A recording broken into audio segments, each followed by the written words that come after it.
इंदौर में एमपी लोक सेवा आयोग कार्यालय के बाहर छात्रों का प्रदर्शन बीते रात से जारी है। 5 सूत्रीय मांगों को लेकर वो प्रदर्शन पर अड़े हुए हैं। कड़ाके की ठंड के बावजूद कार्यालय के बाहर ये अभ्यर्थी जुटे हुए हैं। बुधवार दोपहर 12 बजे से लगातार ये प्रदर्शन कर रहे हैं। आयोग से मांग पूरी नहीं हुई तो आंदोलन तब तक ही जारी रखेंगे जब तक उनकी मांग पूरी नहीं हो जाती। प्रदर्शन के चलते कार्यालय के बाहर पुलिस बल भी तैनात है। तो देखिए, अपनी 5 सूत्रीय मांगों को लेकर कड़ाके की ठंड में पूरी रात ये दफ्तर के बाहर, आयोग के कार्यालय के बाहर बैठे रहे, धरने पर नारे लगाते रहे और इस कड़ाके की ठंड में भी इन्होंने अपना प्रदर्शन बंद नहीं किया। अधिक जानकारी के लिए हमारी सहयोगी निहारिका शर्मा हमारे साथ इंदौर से लाइव जुड़ चुकी हैं। निहारिका, क्या रात में कड़ाके की ठंड में ये लोग वहां पर मौजूद रहे? कोई नुमाइंदा बातचीत करने के लिए इनसे पहुंचा? कोई बातचीत हो पाई है क्या इनसे?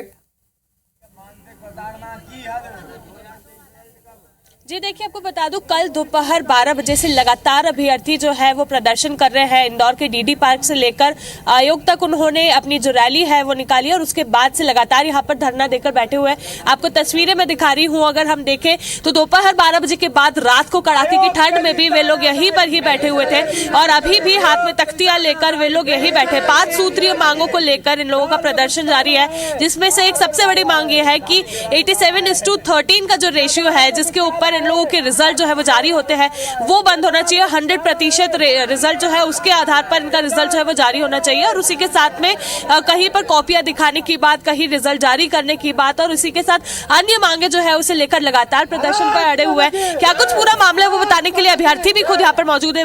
किस तरह से प्रदर्शन कर रहे, रात भर यहाँ पर बैठे रहे, क्या किसी तरह की कोई बातचीत आप लोगों से जिम्मेदारों ने की है? मैम, हम लोगों से रात में कोई भी आयोग का सदस्य कोई भी नहीं आया है। प्रशासन से जरूर 1-2 लोग आए थे, लेकिन वो हमसे बात करने नहीं आए थे। वो हमें यहाँ उठाने का प्रयास कर रहे थे, लेकिन हमारी संख्या बहुत ज़्यादा थी। यहाँ करीब 60 बच्चियाँ बैठी हुई थी और उसके साथ ही तकरीबन हम 300-350 बच्चे बैठे थे और कुछ शिक्षक बैठे हुए थे और भी कुछ संगठन के लोग बैठे हुए थे। हमारी पूरी रात हम बैठे रहे। अभी सुबह हमने उठ के यहाँ साफ सफाई करी है, सारे मेटे से उधर पे हमने डाल रखे हैं। अभी लोग फ्रेश होने गए, अभी हम फिर यहाँ वापस बैठेंगे। अगर आज भी आप लोगों की मांग नहीं सुनी जाती है, कोई भी जिम्मेदार नहीं पहुँचता है, तो क्या करेंगे? मैम, 12 बजे के बाद अनिश्चितकालीन आमरण अनशन होगा जी, एकमात्र। बिल्कुल। तो आप खुद देख रहे हैं किस तरह की आंदोलन पर आज यहाँ पर अभ्यर्थी जो है बैठे हुए हैं। क्या कहेंगे, मांगे जो है आप लोगों की क्या क्या मांगे हैं? सबसे पहले वो बताइए। सबसे स्पष्ट मांग तो ये है कि आप कोई कॉपियां दिखाइए, मार्कशीट जारी करिए, जिससे बच्चा अपना मूल्यांकन कर सके। यदि वो वास्तव में 100-150 नंबर से पीछे है हर बार, ठीक है, तो वो अपने ऑप्शन को बदल सके। भैया वो इस तैयार के लायक नहीं, वो इस चीज़ को समझ सके। जैसे मैंने 7 मेंस दिए है ना, एक तो ये मांग है कि भैया आप कॉपी दिखाइए। दूसरा ये कि 1387 ऐसा कहीं पर भी फॉर्मूला नहीं, आपने ये फॉर्मूला लाया ही क्यों? फिर तीसरा, आपने अपने ही रूल्स के अनुसार, मतलब कोई रूल नहीं है, कोई वैधानिक संवैधानिक मानदंड नहीं। 2023 के रिजल्ट की भी मांग कर रहे हैं? हाँ, कर रहे हैं, लेकिन 87% की कॉपियाँ का कोई आधार नहीं है रोकने का। आपने रोक के रखी, बल्कि 87% को आपने ऑलरेडी पोस्टिंग दे दी। तो या तो वो आवेदनिक है या फिर कॉपियाँ रोकना आवेदनिक है। और 23 में जो है, जैसे आप बार बार क्वेश्चन देते हैं, सिर्फ 23 में नहीं, फॉरेस्ट रेंजर 2023 का जो मेंस हुआ उसमें 15 से 18 क्वेश्चन चेंज करे इन्होंने, और जो चेंज करनी चाहिए वो नहीं किए।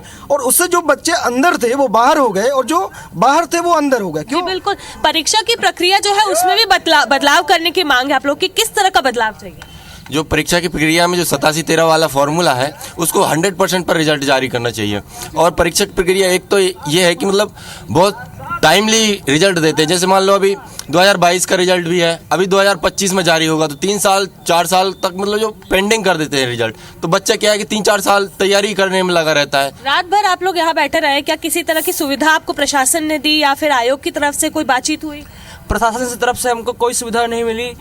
हम लोग की मांग थी कि यहाँ एक बायो टॉयलेट आ जाए, वो भी नहीं आया। हमारी जो बहनें थी साथ में, वो बाहर जाने के लिए वो मजबूर हुई, लेकिन प्रशासन से हमको कोई आश्वासन नहीं। बिल्कुल। तो देखिए, आप देख रहे हैं लगातार कल दोपहर 12 बजे से आज सुबह 8 बजे तक भी इनका प्रदर्शन जारी है और अगर अभी भी इनकी मांग नहीं सुनी जाती है तो 12 बजे के बाद उग्र आंदोलन जो है वो एमपीपीएससी के अभ्यर्थी शुरू कर देंगे। ठीक है निहारिका, आप नजर बना के रखिएगा इस खबर पर। आपसे आगे भी अपडेट हम लेंगे। शुक्रिया।